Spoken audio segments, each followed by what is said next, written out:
Hello guys, may ituturo po ako sa inyo ngayon sa hindi po nakakaalam kung paano po kumuha ng video sa Facebook na hindi nakaka-copyright ay panoorin nyo po ang buong video po na ito. Ayan, first po na gagawin natin ay pupunta po tayo sa Facebook apps natin. Ayan, pipindutin natin yung Facebook apps.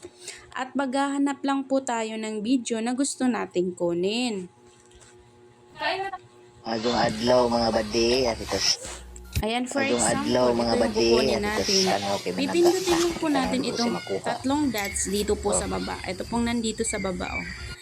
Pipindutin lang Agong po adlaw natin mga yan. badi at At itas saka ano kay ikapilink natin. makuha. Pagkatapos naman po nating makapilink ay pumunta po tayo sa ating Chrome. Ayan, pumunta po tayo sa ating mga Chrome. At i-copy paste po natin yung ating kinapilink kanina. Ayan. Pagkatapos po nun, pindutin nyo lang po yung kinapi-paste nyo. Pagkatapos nyang ma-search, ito pong may pin po dito sa gilid. Ito po yung pindutin natin. Ayan. Kasi kailangan nating kunin itong W, tatlong W. At papalitan po natin siya ng MBC. Ayan.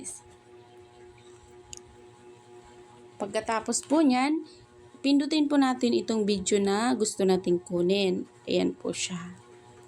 Ayan.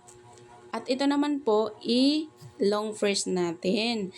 Tapos nakita nyo naman po dito yung download video. Ito po yung pindutin natin. Ayan. Na-download na po natin siya.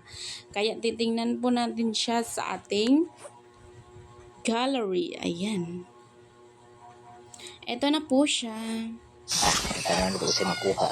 Thank you for watching. Sana may natutunan kayo sa video na ito. Bye-bye. Kuha.